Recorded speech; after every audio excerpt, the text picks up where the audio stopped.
Hello, hi, welcome to my channel Programming World. As I have told yesterday, today I will be introducing you to a programming language. To start off with any programming language, one should know the basics of the computer.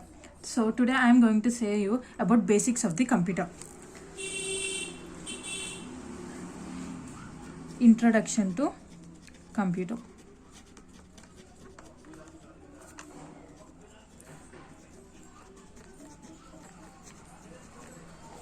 Basically, what is computer?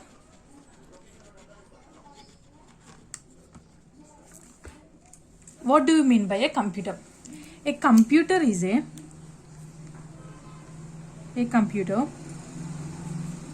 general purpose machine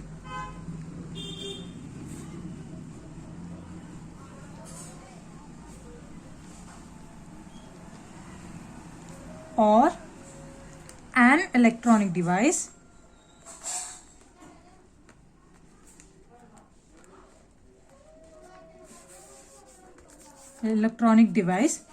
that transforms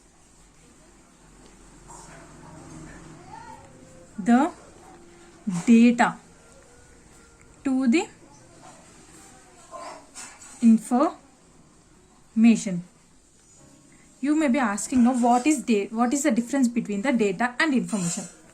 Data is the thing which we give to the computer. For example, if you will be giving 14, 15 to the computer input to do sum, the computer will perform an operation and give you an output of 29.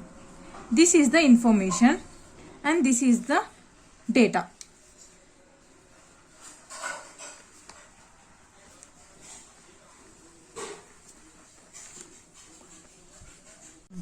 Basically, data is the input which we give to the computer, and the information is the output which is given to the computer to us.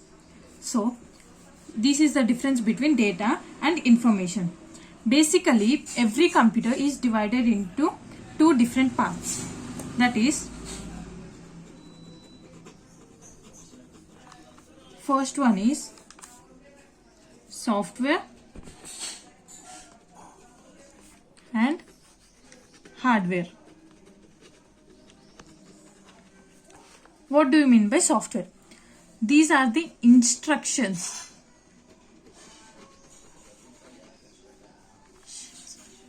through which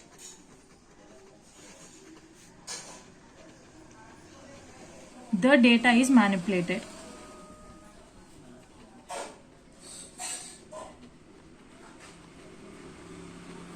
These are the physical objects, like example, mouse, keyboard, CPU, etc. Basically, computer is divided into software and hardware. Software are known as set of instructions, and hardware is nothing but the physical objects which we are able to see. These are mouse, keyboard, CPU. Now, any digital computer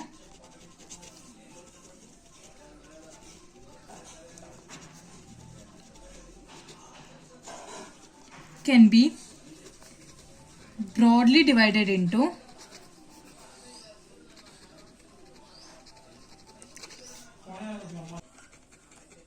those are, first one is input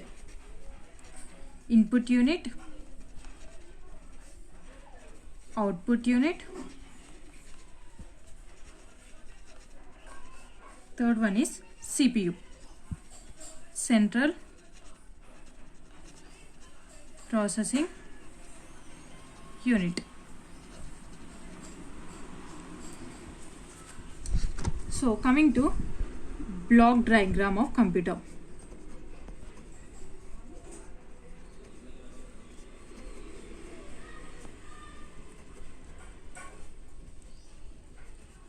That is,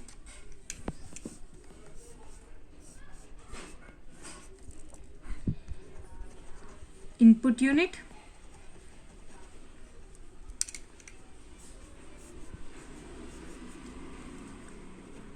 output unit, and the central main part, this CPU, that is central processing unit.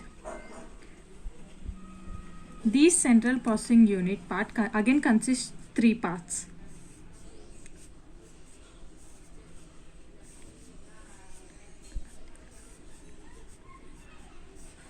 That is, first one is control unit, arithmetic logical unit,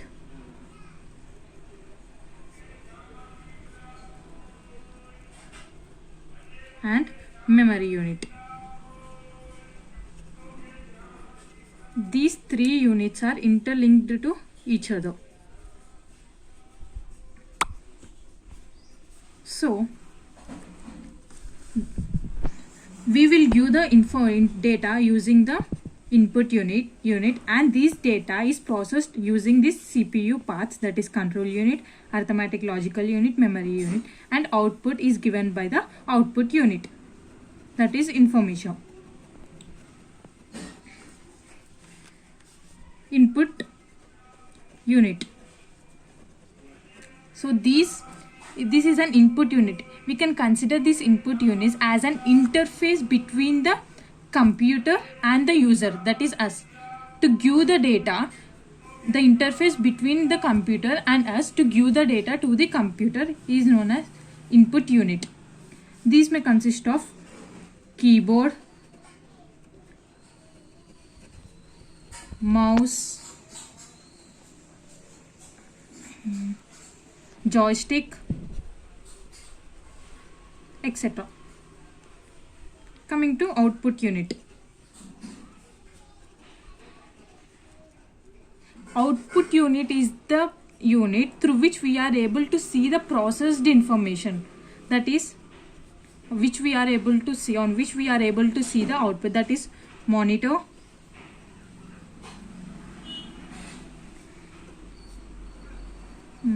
printer,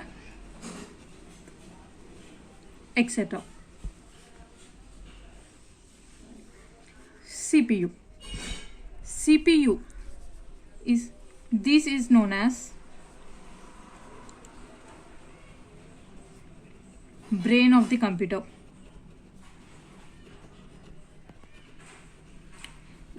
This is called brain of the computer because all the information and the memory unit and the control unit lies in this unit, CPU unit. So it is known as the brain of the computer.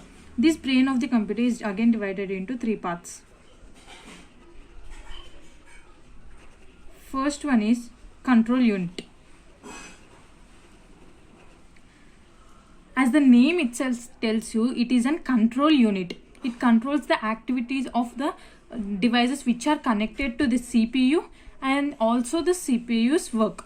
So its main work is to control everything in the computer.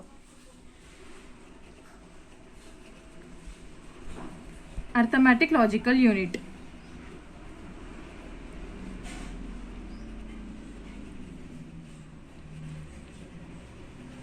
So the arithmetic and logical unit is the unit in which the information is taken and the arithmetic operations as plus, minus, division, multiplication, etc. are performed in the arithmetic unit, and the logical operations such as greater than, less than, equal to, greater than, equal to, etc. are performed in control unit.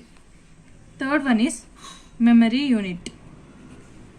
The memory unit is the place where each and every instruction and the data and the processed information is stored. Basically, it is storage place.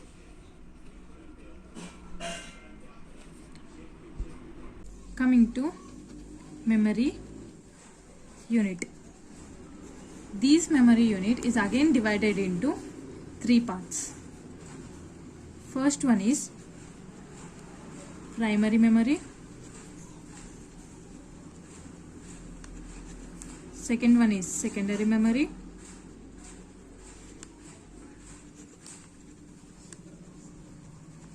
And the third one is cache memory.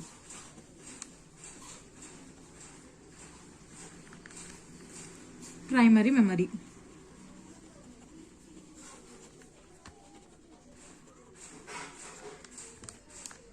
Primary memory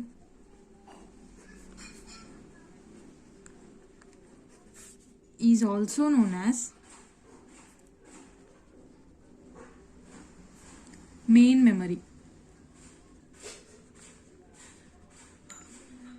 because it lies within the CPU.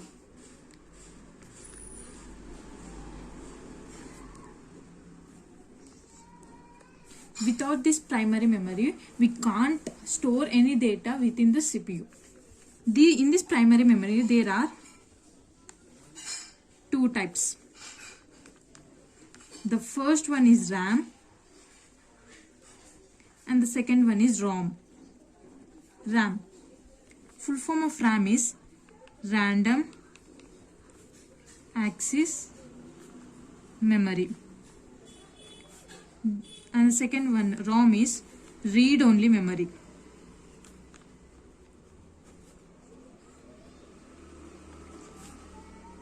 RAM, randomly accessed memory. We can access the data randomly anywhere in the CPU using the RAM memory.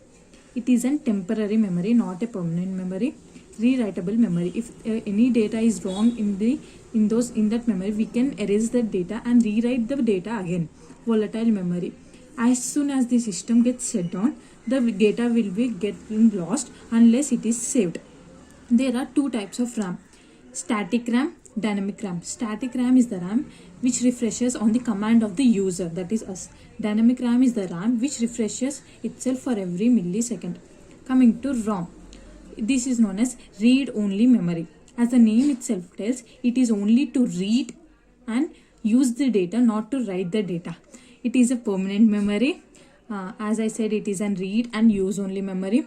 Non-volatile memory, that is, it is a permanent memory. It does not lose the data. There are four types of ROM, that is static ROM, PROM, EPROM, EEPROM. Strict ROM, PROM, programmable ROM, EPROM, electrically programmable ROM, electrically erasable programmable ROM. Coming to secondary memory. Secondary memory. This is the memory which we will be keeping from outside, like the pen drive, the magnetic tapes. For extra storage, we will be using this secondary memory. Cache memory.